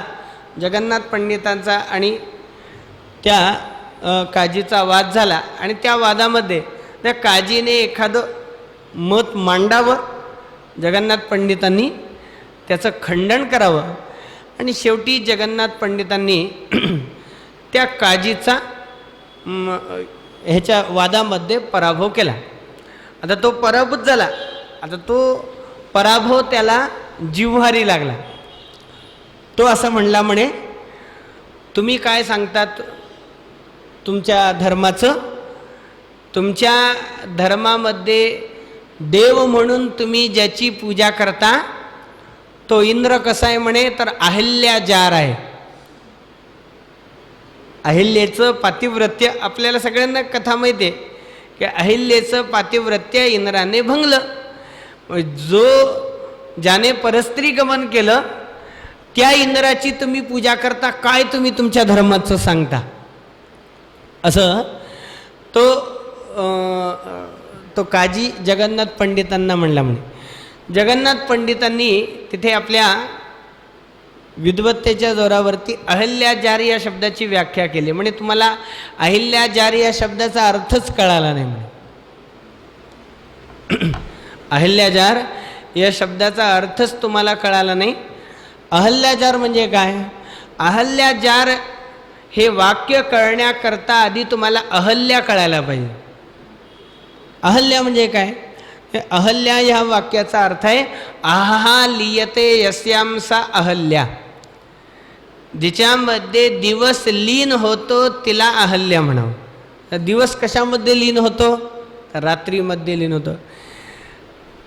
अशी जी रात्ररूपी अहल्या जिच्यामध्ये दिवस लीन होतो तिचा नाश ज्याच्या स्पर्शाने होतो तो सूर्य आमचा अहल्याजार आहे. तिचा त्या रात्रीचा नाश ज्याच्या स्पर्शाने होतो तो अहल्याजार म्हणजे सूर्य. अहल्याजार म्हणजे सूर्य. जगन्नाथ पंडितांनी आपल्या विद्वत्तेच्या जोरावरती अहल्याजार या शब्दाचा अर्थ तिथे सांगितला. आता त्या दाराशुकोने एक प्रश्न उपस्थित केला. तो म्हणाला, आमच्या धर्मामधल्या एका मोठ्या व्यक्तीने असं वर्णन केलं आहे की काफिर है वह शख्स जो बंदे नहीं इस्लाम के. जो व्यक्ती इस्लाम धर्माचा अनुयायी नाही तो व्यक्ती कसा आहे तर काफिर आहे म्हणजे आंधळा आहे. म्हणजे ह्या वाक्याची संगती तुम्ही कशी लावणार? जगन्नाथ पंडितांना दाराशुकोने प्रश्न केला. पण जगन्नाथ पंडितांनी ह्यासुद्धा वाक्याचा अतिशय सुंदर अर्थ केला आहे. ते म्हणाले, लाम के मालिंद हे गेसू मेरे घनश्याम के, काफिर है वे शख्स जो बंदे नहीं इस्लाम के. हे अरबीमध्ये उर्दूमध्ये लाम या शब्दाचा अर्थ आहे केस. लाम के मालिंद म्हणजे केस आणि लाम या शब्दाचा अर्थ आहे कुरळे. जगन्नाथ पंडित त्याला म्हणाले म्हणे, माझ्या कृष्णाचे जे केस आहेत कसे आहेत? कुरळे आहेत. आणि काफिर है वे शख्स जो बंदे नहीं इस्लाम के, ते लोक आंधळे आहेत की जे कुरळे केस असणाऱ्या या कृष्णाचे दास नाहीत. असा त्याच वाक्याचा त्यांनी अर्थ केला. जगन्नाथ पंडित दासगणू महाराज वर्णन करतात की ते जगन्नाथ पंडित उभे राहिले म्हणे. आणि जगन्नाथ पंडित उभे राहिले आणि जगन्नाथ पंडितांनी एक उद्घोष केला. तो उद्घोष काय होता? दासगणू महाराज त्याचं वर्णन करतात की असे श्रुतिज धर्म हा महिवरी अनादि खरा, कुराण बहुमागुनी उपजले विचारा करा. नदी निधीन हो तसे बहुत पूर आला जरी, अखेर मिळणे तिला निज जला सवे सागरी. बघा, असे श्रुतिज धर्म हा महिवरी अनादि खरा. जगन्नाथ पंडित उठून तिथे उद्घोष करतात म्हणे, आमचा हा जो धर्म आहे, वैदिक जो धर्म आहे हा सनातन धर्म आहे. असे श्रुतिज धर्म हा महिवरी अनादि खरा, याला आदि अंत नाही. तुमचा धर्म नाही, तुमचा पंथ आहे आणि तो मागून निर्माण झालेला आहे. जो निर्माण होतो तो पंथ असतो, परंतु जो अनादी असतो तोच धर्म असतो. तुमचा नंतर पंथ निर्माण झालाय. भले आज तुमच्या पंथाला तुमची राजवट असल्यामुळे मान्यता असेल, परंतु नदी निधीन हो तसे बहुत पूर आला जरी, नदीला कितीही पूर आला तरी सुद्धा ती नदी कधी समुद्र होऊ शकत नाही. अखेर मिळणे तिला निजजला सवे सागरी, तिला शेवटी समुद्राला जाऊन मिळावं लागतं. आज तुमचा पंथ भले कितीही प्रबल असला तरी सुद्धा तुमच्याही पंथाला शेवटी आमच्याच धर्माला म्हणजे वैदिक धर्मरूपी समुद्रालाच तुमची ही पंथरूपी नदी ही शेवटी मिसळणार आहे. जगन्नाथ पंडितांनी उद्घोष केला आणि तिथे जाऊन वैदिक धर्म कसा श्रेष्ठ आहे हे सिद्ध केलं. आणि आता सगळे यवन मुस्लिम लोक त्या काजीवरती संतापले. तुला हात दाखवून अवलक्षण करायची काय गरज होती? सगळं चांगलं चालू होतं, तलवारीच्या जोरावरती आपण आपला पंथ वाढवत होतो. तुला काहीतरी मध्ये सुचलं आणि तू सगळ्यांच्या समोर आपली फजिती करून घेतलीस. मग आता काय?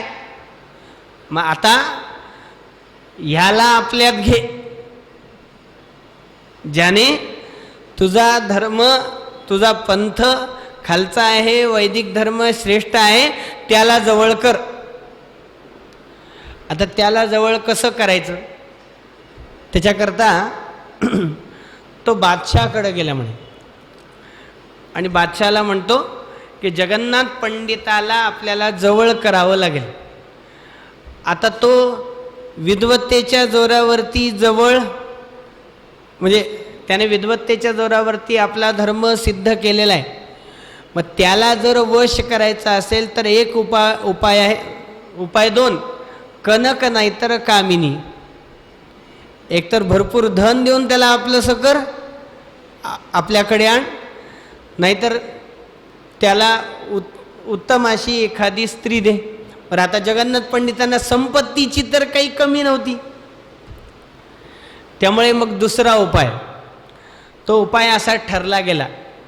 जगन्नाथ पंडितांचा आणि त्या काजीचा जेव्हा वाद होत होता, तो वाद दारा शुकोची बहीण असलेली, जिचं लवंगी असं नाव होतं, ती पाहत होती.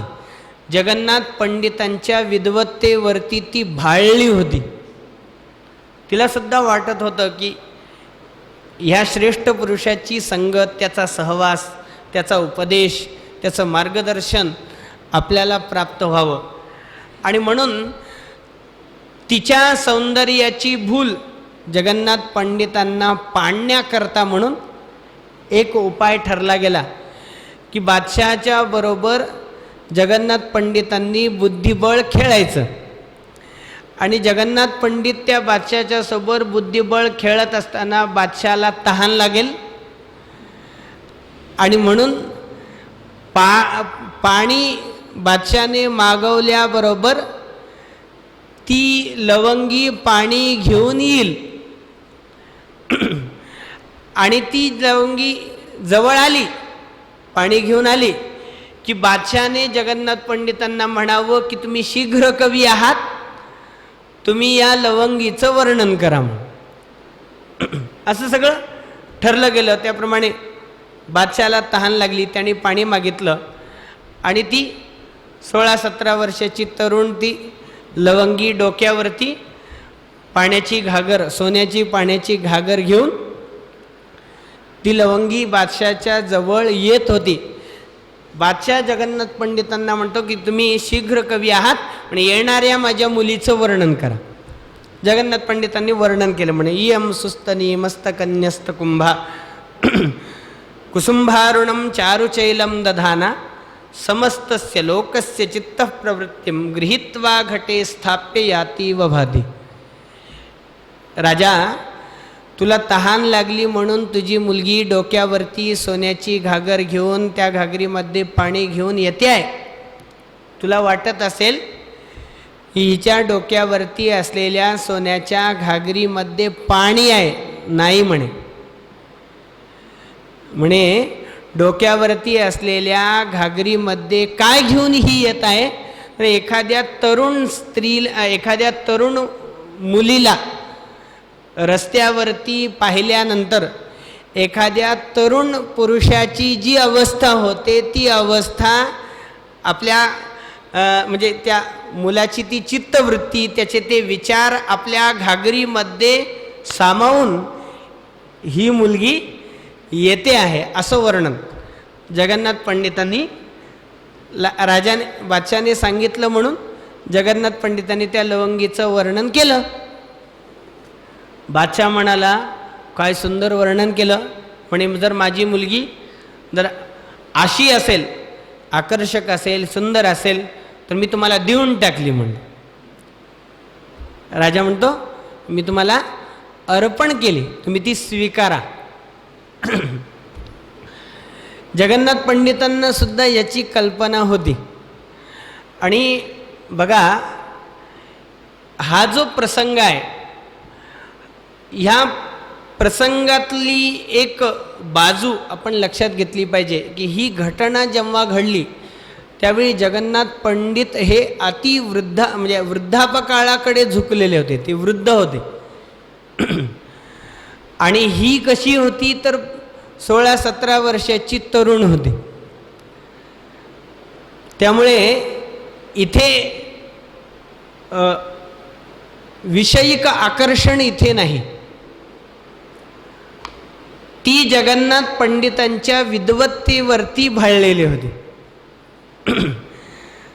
जगन्नाथ पंडितांनी बादशहाचा किंवा त्या पक्षाचा हा सगळा कावा ओळखला आणि त्यांनी तिथे सांगितलं म्हणे कसं असतं, आमच्या संस्कृतीमध्ये क्षत्रियाचं लग्न होतं शस्त्राशी आणि ब्राह्मणाचं लग्न होतं शास्त्राशी. म्हणे मी लग्न करणार नाही, माझ्या पोथीसोबत जर तुझ्या मुलीने लग्न केलं तर पहा, वरमाला माझ्या गळ्यात घालायची नाही, वरमाला घालायची माझ्या ग्रंथांना तिने. राजाने ही गोष्ट मान्य केली. जगन्नाथ पंडितांचा त्या लवंगीचा अशा पद्धतीने, साक्षात नाही अशा पद्धतीने जगन्नाथ पंडितांचा त्या लवंगीशी विवाह झाला. राजाने जगन्नाथ पंडितांना जहागिरीसुद्धा दिली. त्यांचा संसार म्हणजे तो कसा चालू आहे, दासगणू महाराज तिथे वर्णन करतात. विषयतम टिकेका ज्ञानसूर्यासमोरी यवनी तरुणी बाला राहिली ब्रह्मचारी. ज्ञानसूर्यापुढे विषयरूपी अंधार कसा टिकेल.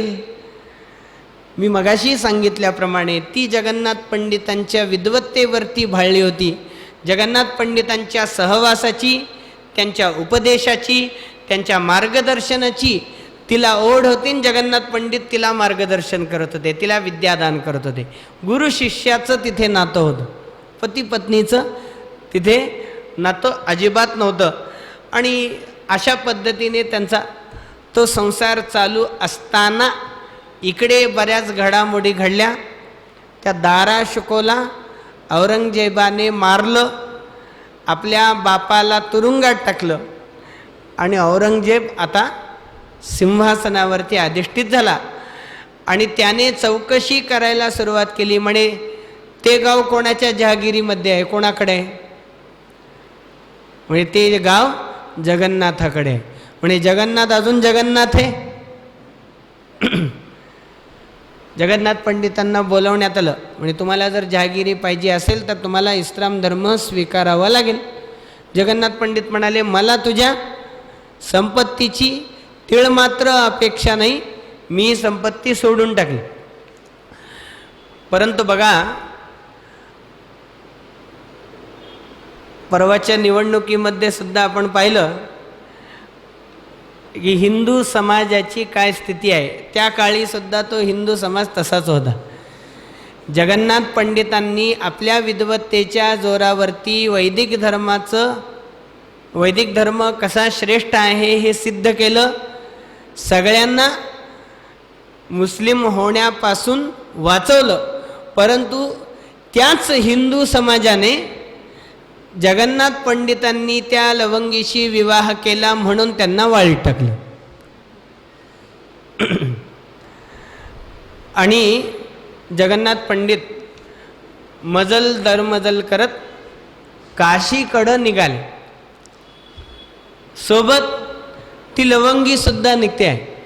जगन्नाथ पंडित म्हणतात की बाई ग, मी ब्राह्मण आहे, भिक्षा मागून सुद्धा मी जगू शकतो, भिक्षेमध्ये जे मिळेल तेवढंही मला पुरतं, तुझी स्थिती तशी नाही, तू आपलं इथे राहा. ती म्हणते नाही, मी माझं जीवन तुम्हाला अर्पण केलेलं आहे, मी सुद्धा तुमच्या सोबत येणार. जगन्नाथ पंडित तिला घेऊन काशीला आले म्हणे. आणि काशीला आल्यानंतर गंगेच्या घाटावरती त्या लवंगीच्या सह जगन्नाथ पंडित राहू लागले. कारण त्यांना सगळ्यांनी वाळीत टाकलेलं होतं. कोणी त्यांच्याशी कोणताही संपर्क ठेवत नव्हते.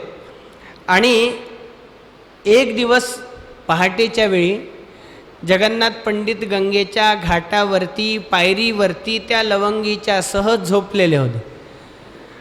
काशीतले लोक गंगेच्या स्नानाकरता दर्शनाकरता येत होते. आणि जगन्नाथ पंडितांना झोपलेलं सगळ्या लोकांनी पाहिलं. म्हणजे स्नान बाजूला राहिलं, दर्शन बाजूला राहिलं, सगळेजण तिथे जगन्नाथ पंडितांची निंदा करू लागले. काय ब्राह्मण आहे, सगळं ब्राह्मण्य याने नष्ट केलं, विद्वत्तेचा अभिमान केला, अहंकार केला. त्या विद्वत्तेच्या अभिमानापुढे कोणाला गिणलं नाही. सगळेजण जगन्नाथ पंडितांची तिथे निंदा करू लागले, त्यांची टर उडू लागले, त्यांचा उपहास करू लागले.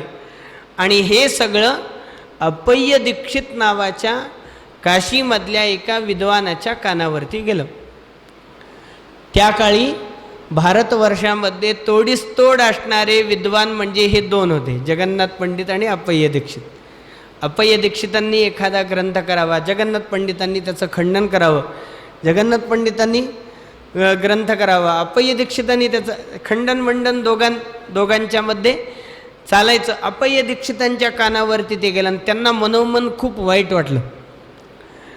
ते सुद्धा गंगेच्या काठावरती आले आणि झोपलेल्या जगन्नाथ पंडितांना त्यांनी प्रश्न केला. म्हणे, किन निशंकम शेते शेषे वयसित्वमागते मृत्यू.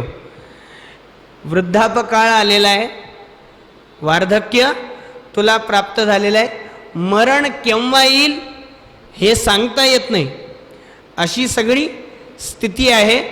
आणि मग ही सगळी अशी स्थिती असताना एवढा निशंक कसा झोपलायस. किन निशंकम शेते शेषे वयसित्वमागते मृत्यू. काही आयुष्य शिल्लक आहे, केव्हा मरण येईल सांगता येत नाही, अशी वेळ आहे. आणि अशी वेळ आली असताना सुद्धा एवढा निशंक कसा आहेस, एवढा निश्चिंत कसा आहेस, असा प्रश्न जेव्हा अप्पय्य दीक्षितांनी जगन्नाथ पंडितांना केला, तेव्हा जगन्नाथ पंडितांनी आपल्या अंगावरचं उपर्ण बाजूला काढलं. म्हणजे पांघरलेलं ते उपर्ण बाहेर बाजूला काढलं. आणि ते अप्पय्य दीक्षितांना उत्तर देतात. म्हणे, मी का एवढा निशंक आहे, निश्चिंत आहे माहिती आहे का? कारण मी आईच्या मांडीवर आहे. निकटे जागरती जान्हवी जननी. माझी आई गंगा ही जागी आहे, तिच्या मांडीवरती मी झोपलेलो आहे आणि म्हणून मी निश्चिंत आहे. आता अप्पय्य दीक्षित म्हणतात, तुझ्यासारख्या पाप्याला गंगा तारेल का, असा प्रश्न अप्पय्य दीक्षितांनी जगन्नाथ पंडितांना केला. तेव्हा जगन्नाथ पंडित म्हणतात, मला सगळ्यांनी नावं ठेवले, माझी सगळ्यांनी टर उडवली, माझा सगळ्यांनी उपहास केला, माझी सगळ्यांनी चेष्टा केली, मला वाईट वाटलं नाही, कारण मी विचार केला मला ओळखण्याची यांची लायकीच नाही, मला ओळखण्याची यांची पात्रताच नाही, त्यामुळे यांच्याकडे लक्ष आपण काय द्यावं.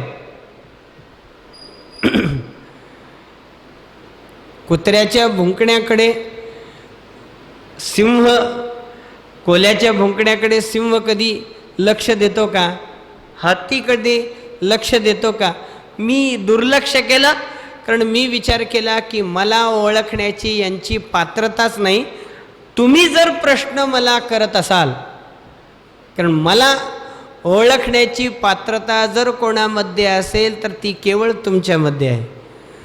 तुम्हीही जर मला प्रश्न करत असाल तर हा जगन्नाथ कोण आहे हे दाखवण्याची आज वेळ आलेली आहे.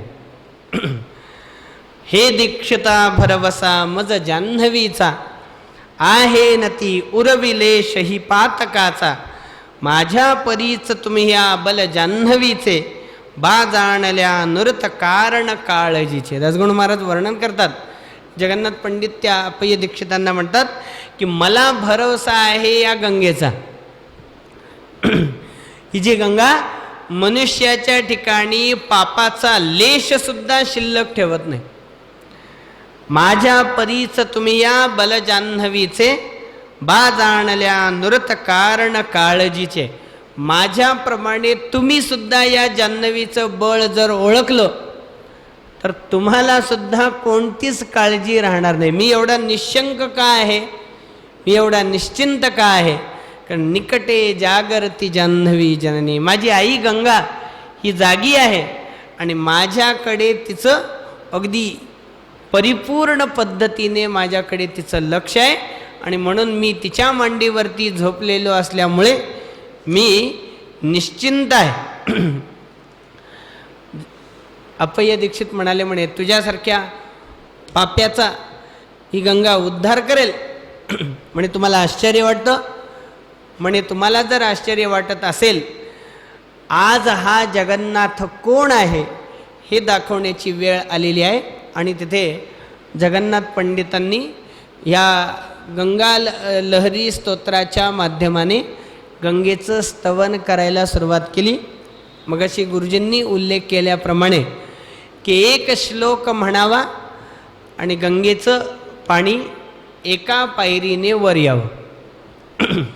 52 श्लोक जगन्नाथ पंडितांनी या गंगेच्या स्तवनाच्या योगाने, या 52 श्लोकांच्या माध्यमाने जगन्नाथ पंडितांनी गंगेचं स्तवन केलेले. गंगा माता वर आली आणि गंगेने जगन्नाथ पंडितांना आपल्यामध्ये सामावून घेतलं. मगाशी मी उल्लेख केल्याप्रमाणे श्रेष्ठ व्यक्तीच्या आश्रयाचा परिणाम. बघा, काही वेळा काय असतं की थोरवी किंवा नीचपण हे संगतीवरती अवलंबून असतं. आपण कोणाच्या संगतीवरती आहोत, कोणाच्या संगतीमध्ये आहोत याच्यावरती आपलं महत्त्व व आपला कमीपणा हा संगतीवरती अधोरेखित होत असतो. गोस्वामी तुलसीदासांनी रामचरित मानसाच्या प्रारंभाला भगवान शंकरांना वंदन केले आणि भगवान शंकरांना वंदन करत असताना थोर व्यक्तीच्या आश्रयाचा परिणाम सांगितलं. यमाश्रितो हि वक्रोपी चंद्र सर्वत्र वंद्यते, असं गोस्वामी तुलसीदास म्हणतात. बघा, व्यवहारामध्ये अर्धचंद्राला काही किंमत असते का? आपण सर्वजण जाणतो की शुक्ल पक्षामध्ये कलेने चंद्र वाढत जातो आणि कृष्ण पक्षामध्ये तो कलेने कमी होतो. अर्धचंद्राला व्यवहारामध्ये काही किंमत असत नाही, उलट तो व्यंग मानला जातो. एखाद्या व्यक्तीला गचंडी देणं, एखाद्या व्यक्तीला हाकलून देणं यालाच अर्धचंद्र देणं म्हणतात. म्हणजे अर्धचंद्र हा व्यंग आहे की नाही? परंतु गोस्वामी तुलसीदास म्हणतात की तोच अर्धचंद्र जेव्हा भगवान शंकरांच्या मस्तकावरती जातो तेव्हा तो सगळ्या जगाला वंदनीय होतो. यमाश्रितो हि वक्रोपी चंद्र सर्वत्र वंद्यते.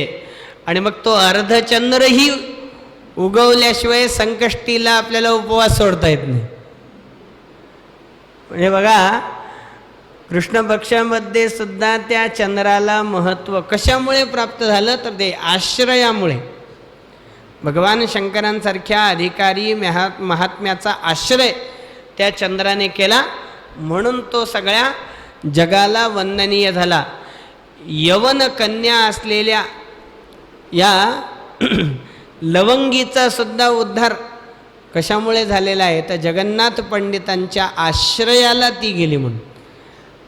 एक जगन्नाथ पंडितांचा म्हणजे या स्तोत्रामध्ये नसलेला परंतु दुसरा एक श्लोक आहे, गंगा स्तवनपर एक श्लोक आहे, ज्या श्लोकामध्ये त्या लवंगीची भावना जगन्नाथ पंडितांनी गंगेच्या समोर व्यक्त केलेली आहे. ती लवंगी म्हणाली, महाराज तुम्ही उद्धरून जाल, तुम्ही उद्धरून जाल, कारण तुम्ही श्रेष्ठ ब्राह्मण कुळामध्ये जन्माला आलेला आहात. मी मात्र यवन कुळामध्ये जन्माला आलेले, माझं कसं होईल. तेव्हा तिची भावना जगन्नाथ पंडितांनी ओळखली म्हणे. आणि जगन्नाथ पंडित त्या गंगेला उद्देशून म्हणतात की सुरधुनी मुनिकन्ये पुण्यवंतम पुनासी सतरति निज पुण्ये तत्र किं ते महत्वम यदिह यवनी जाताम पापिनीं मां पुनासी तदिह तव महत्वम तम महत्वम महत्वम. त्या लवंगीचं मनोगत, त्या लवंगीची मनीषा या श्लोकातून गंगेच्या समोर जगन्नाथ पंडितांनी सादर केलेली आहे. जगन्नाथ पंडितांच्या मुखातून ती लवंगी गंगेला म्हणते, काय म्हणते की सुरधुनी मुनिकन्ये पुण्यवंतम पुनासी. असंच वर्णन स्तोत्रामध्ये सुद्धा पुढे येणार आहे की आई पुण्यवंतांचा उद्धार हा आपोआपच होत असतो. जर पुण्यवंतांचा उद्धार तू जर केलास सतरति निज पुण्ये तत्र किंते महत्वम, तुझ्याकडून जर पुण्यवंतांचा उद्धार झाला तर त्यात आश्चर्य काय, पुण्यवंतांना तुझी गरज काय. पुनीत जनतारिल्या तव महत्व ते काय असे. केवळ पुण्यवंतांचाच उद्धार जर तुझ्याकडून होत असेल तर त्याच्यात तुझं महत्त्व काय. सतरति निज पुण्ये तत्र किंते महत्वम, कारण तो पुण्यवान व्यक्ती आपल्याच पुण्याने आपला उद्धार करून घेतो, त्या पुण्यवंताला तुझी गरजच लागत नाही. जो पथ्याने राहतो त्याला डॉक्टरची गरज काय. जो पथ्याने राहतो त्याला डॉक्टरची गरजच काय, तसं पुण्यवंताला तुझी गरज काय. यदि यवनी जाताम पापिनी माम पुनासी, माझ्यासारख्या यवन स्त्रीचा जर तू आई उद्धार केलास तर त्याने तुला सुद्धा महत्त्व प्राप्त होईल, तुझी सुद्धा कीर्ती सर्वदूर होईल. तेव्हा 52 श्लोकांचं या पठण जगन्नाथ पंडितांनी केलं. दासगणू महाराज वर्णन करतात, असे स्तवन ऐकता प्रकटली जलाच्यावरी चतुर्भुज मनोरमा विमल कीर्ती बिंबाधरी जगज्जननी जान्नवी पदनता सतारावया तसाच गणुपातकी करीधरी निवारी भया. त्या प्रवाहाच्या ठिकाणी मकरारूढ पांढरं वस्त्र परिधान केलेले विभूषितानंग रिपुत्तमांगा सद्यः कृतानेक जनार्थिभंगा मनोहरोत्तुंग जलतरंगा गंगा ममांगा न्यमलीकरोतु. पांढरं वस्त्र परिधान केलेली मकरारूढ असणारी अशी साक्षात जगदंबा गंगा माता ही त्या प्रवाहाच्या ठिकाणी प्रकट झाली आणि जगन्नाथ पंडितांना लवंगीच्यासह त्या गंगेने स्वतःच्या प्रवाहामध्ये सामावून घेतलं. जगन्नाथ पंडितांचा उद्धार जो आहे गंगेच्या योगाने अशा पद्धतीने झालेलं आहे. तेव्हा मी पहिल्यांदाही उल्लेख केल्याप्रमाणे जगन्नाथ पंडितांच्या चरित्राच्या संबंधी अनेक कथा या ठिकाणी सांगितल्या जातात. दासगणू महाराजांनी आख्यानाच्या माध्यमाने अशा पद्धतीने हे जगन्नाथ पंडितांचं चरित्र सगळ्यांच्या समोर मांडलेलं आहे. अनेक ग्रंथांची रचना या जगन्नाथ पंडितांनी केली. गंगा लहरी, पियुष लहरी, गंगेची स्तुती ज्याच्यामध्ये आहे, अमृत लहरी, याच्यातून यमुनेची स्तुती जगन्नाथ पंडितांनी केलेली आहे. करुणा लहरी, याच्यातून भगवान महाविष्णूंची स्तुती त्यांनी केलेली आहे. लक्ष्मी लहरी, या स्तोत्रातून लक्ष्मीची स्तुती जगन्नाथ पंडितांनी केलेली आहे. सुधा लहरी, या स्तोत्रातून सूर्याचं वर्णन त्यांनी केलेलं आहे. जगदाभरण, उदयपूरचा जो राजा जगतसिंह, ह्या राजाचं चरित्र वर्णन करणारं जगदाभरण नावाचं जगन्नाथ पंडितांचं काव्य आहे. आसफ विलास, शहाजहान बादशाचा जो सासरा आसफ खान, त्याचं वर्णन करणारं असं आसफ विलास नावाचं त्यांचं काव्य आहे. रसगंगाधर असेल, प्राणाभरण असेल, आसामचा जो राजा नारायण, त्याची प्रशंसा करणारं प्राणाभरण नावाचं काव्य. मनोरमा कोचमर्दन, व्याकरणशास्त्रावरती त्यांचा हा ग्रंथ आहे. शब्द कौस्तुभ शाणोत्तेजन नावाचा व्याकरणशास्त्रावरचा त्यांचा ग्रंथ आहे. भामिनी विलास, स्फुटकाव्य, शृंगार, करुण, शौर्य, वीर, या सर्व रसांचं वर्णन करणारं भामिनी विलास. असं म्हणलं जातं की जगन्नाथ पंडितांनी आपल्या पत्नीच्या मृत्यूनंतर तिच्या स्मरणार्थ, तिच्या आठवणीमध्ये हे भामिनी विलास नावाचं काव्य त्यांनी रचलेलं होतं. रतिमन्मथ नावाचं त्यांचं एक नाटक होतं. अश्वधारी प्रबोधिका, आपल्या नातवाला उपदेश करण्याकरता म्हणून त्यांनी हा ग्रंथ रचलेला होता. वसुमती परिणय नावाचं नाटक असेल, अनेक प्रकारची अष्टकं असतील. एवढंच नाही, अल्लोपनिषद, अल्लाचं वर्णन करणारं असाही त्यांचा, असे अनेक त्यांनी ग्रंथ रचलेले आहेत. त्यातला हा अतिशय प्रसिद्ध असणारा असा गंगा लहरी नामक जो काव्यग्रंथ आहे, त्या काव्यग्रंथाचं या दशहरा महोत्सवाच्या अनुषंगाने आपल्याला श्रवण करायचं आहे. काव्याचं स्वरूप आपण ह्यापूर्वी पाहिलं. जगन्नाथ पंडित या गंगा लहरी नामक या काव्याच्या योगाने गंगेच्या स्तवनाला त्या ठिकाणी प्रारंभ करतायत. आणि प्रारंभाला जो पहिला श्लोक आहे तो अतिशय सुंदर असा श्लोक आहे. समृद्धं सौभाग्यं सकल वसुधाया किमपि तन् महेश्वर्यं लीला जनित जगतः खंड परशोः श्रुतीनां सर्वस्वं सुकृतमथमूर्तं सुमनसां सुधासोदर्यन्ते सलिलमशिवन्न शमयतु. पहिल्या 5 श्लोकांचं फक्त मी आत्ता पठण करीन आणि या पहिल्या श्लोकाचा अगदी भावार्थ पहिल्यांदा मी तुमच्यासमोर सादर करीन आणि आजच्या निरूपणाला मी विराम देईन. या पहिल्या श्लोकाचा आणि पुढच्या श्लोकांचा यथामती यथाशक्ती विचार हा आपल्याला उद्याच्या निरूपणामध्ये करायचा आहे. दुसऱ्या श्लोकामध्ये जगन्नाथ पंडित म्हणतात की दरिद्राणां दैन्यं दुरितमथ दुर्वासनहृदां धृतं दूरीकुर्वन् सकृतपिगतो दृष्टिसरणिम् अपिद्रागा विद्याद्रुमदलनदीक्षा गुरुरिह प्रवाहस्ते वारां श्रियमयमपारान् दिशतु नः उदञ्चन्मार्तण्डस्फुटकपटहेरम्बजननी कटाक्षव्याक्षेपक्षणजनितसंक्षोभनिवहाः भवन्तु त्वङ्गन्तो हरशिरसि गङ्गातनुभुवः तरङ्गाः प्रोक्तुङ्गादुरितभयभङ्गाय भवतां तवालम्बादम्बस्फुरदलघुगर्वेण सहसा मया सर्वे वज्ञा सरणिमथनीतासुरगणाः इदानीमौदास्यं भजसि यदि भागीरथि तदा निराधारो हारोदिमि कथय केषामिह पुरः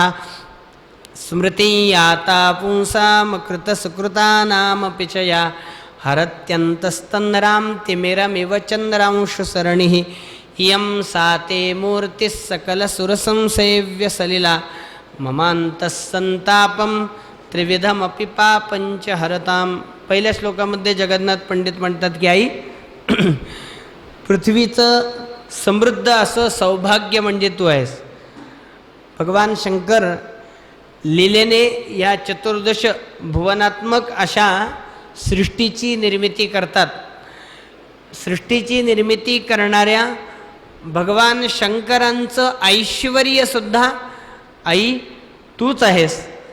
वेदांचं सर्वस्व तूच आहेस. सज्जनांचं सुकृत सुद्धा तूच आहेस. सुधा सौंदर्यंते अमृतासम असणारं असं इथे सौंदर्यंते असंही म्हणलं जातं किंवा सौंदर्यंते असंही म्हणलं जातं. अमृताचं सौंदर्य तू आहेस किंवा अमृताचा भाऊ किंवा अमृताची बहीण तू आहेस. एकाच उदरातून जसा अमृताचा अमृताची सहोदर तू आहेस सुधा सौंदर्यंते. आणि अशी अमृताची सहोदर असणारी तू माझ्या अशिवाचा अशिव याचा अर्थ अकल्याण माझ्या अकल्याणाचा नाश करो म्हणजे तुझ्या योगाने माझं कल्याण होवं अशी भावना ह्या श्लोकामध्ये जगन्नाथ पंडितांनी गंगेच्या समोर व्यक्त केलेली आहे. भावार्थ आपण पाहिला परंतु याच्यामध्ये प्रथमतः जगन्नाथ पंडित गंगेला पृथ्वीचं सौभाग्य मानतात. गंगा ही पृथ्वीचं सौभाग्य का म्हणून आहे. पृथ्वीचं सौभाग्य गंगा का होते. त्याचप्रमाणे भगवान शंकरांचं ऐश्वर्य ती गंगा आहे असं वर्णन आहे. मग भगवान शंकरांचं ती ऐश्वर्य कशी होते. वेदांचं सर्वस्व श्रुतीनाम सर्वस्वम वेदाचं सर्वस्व म्हणून त्या गंगेला संबोधलेलं आहे. वेदांचं सर्वस्व ती गंगा का म्हणून होते. ती अमृतासम का आहे या सर्व विषयांचं चिंतन आपल्याला करायचं आहे. उद्याच्या निरूपणामध्ये आपण ते करू. आजचं हे कथापुष्प गणपती बाप्पाच्या चरणी भगवान शंकरांच्या चरणी भगवान परमात्म्याच्या चरणी गंगामातेच्या चरणी समर्पित करून सर्वेत्र सुखिनः सन्तु सर्वे सन्तु निरामयाः सर्वे भद्राणि पश्यन्तु मा कश्चित् दुःखमाप्नुयात् ही प्रार्थना भगवतचरणी व्यक्त करतो आणि वाणीला पूर्णविराम घेतो. पुंडलीकवरदा हरिविठ्ठल श्री ज्ञानदेव तुकाराम पंढरीनाथ भगवान की जय. गंगा माता की जय. पार्वती पते हर हर महादेव. गणपती बाप्पा मोरया. मंगलमूर्ती.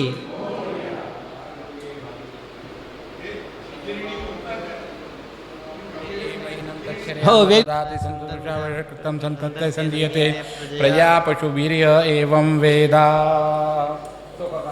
दुःखहरता वरता विघ्नाची नुरवी पुरवी प्रेम सर्वांगी सुंदर उठिशेंदुराची. जय देव जय देव जय मंगलमूर्ती ओ श्री मंगलमूर्ती. दर्शन मात्रे मान कामना पूर्ती. जय देव रत्न खचित फळा तुझा गौरी कुमरा. हिरे जडित मुकुट शोभे तो बरा. जय देव जय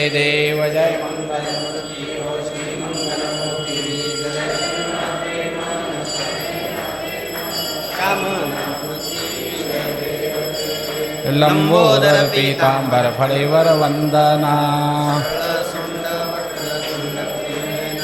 दासरामाचा वाटपा हे सदना संकष्टी पावावे निर्वाणी रक्षावे सर्वरवंद जय देव जय श्रीमंगलमूर्ती दर्शन मात्रे मन स्मरणे मात्रे मन कामनापूर्ती जय देव अभिनव सुंदर गंगा काशी पूर्वासी विश्वेश्वर तो ये उनितारक उपदेशी जाता उत्तर पंथा हिमगिर गगनासी स्मरता केदारासी कलिकलमशनासी जय देव जय गिरिजा रमणा हो जय गौरी रमणा पंच प्राणे आरती सामाते शरणा जय देव स्मरता महांकार नगर उज्जैनी प्रदोषकारी पूजा पाहावी नयनी सोरठी सोमेश्वर नांदे त्रिभुवनी चित्ती चिंतन केल्या राहोनी सदनी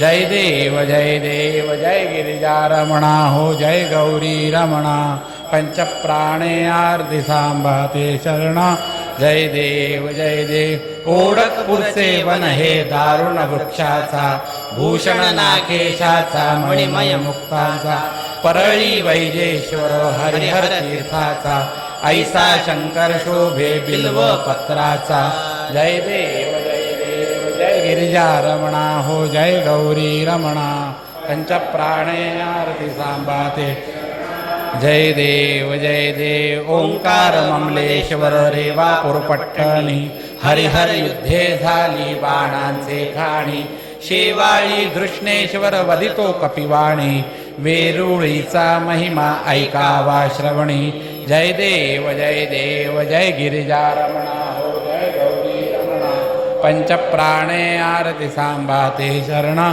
जय देव गौतम ऋषीच्या तपे गोदा आली है त्र्यंबक राजा नमिता भवय जाता है डाकिनी शाकिनी काला त्या क्षेत्री राहे भीमा शंकर हा तेथून दिसता है जय देव जय गिरिजा रमणा हो जय गौरी पंच प्राणे आरती सांभाते शरणा जय देव दक्षिण यात्रे करिता जाता ते मार्गी शिवरात्री जागरण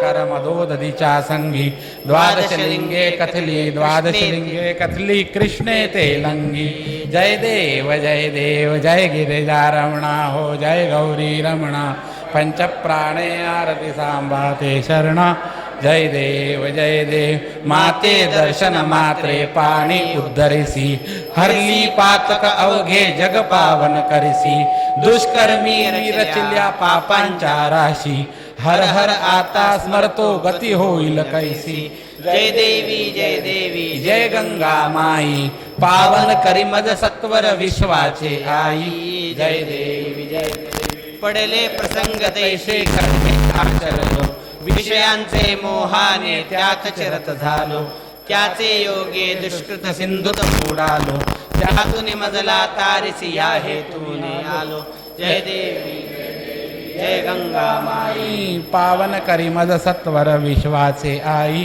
जय देवी निर्दय यमदूतनेती त्या समयी राखी खाळी यमधर्माच्या खात्यातील बाकी मत्संगती जन अवघे तारियले वाकी उरलो पाहे एकच मी पतितांपैकी जय देवी जय गंगा माई पावन करी मज सत्वर विश्वाचे आई जय देवी अगहरणे जय करुणे विनविसे भावे नोपेक्षी मज आता तत्पात्री घ्यावे केला पदर पुढे मी मज इतुके द्यावे जीवे त्या विष्णूच्या जीवे त्या शंभूच्या परमात्मनि व्हावे जय देवी जय गंगा माई पावन करी मज सत्वर विश्वाचे आई जय देवी कर्पूर गौरम करुणावतारम संसारसारम भुजगेंद्रहारम सदा वसंतम हृदयारविंदे भवं भवानी सहितं नमामि कर्पूरपूरेण मनोहरेण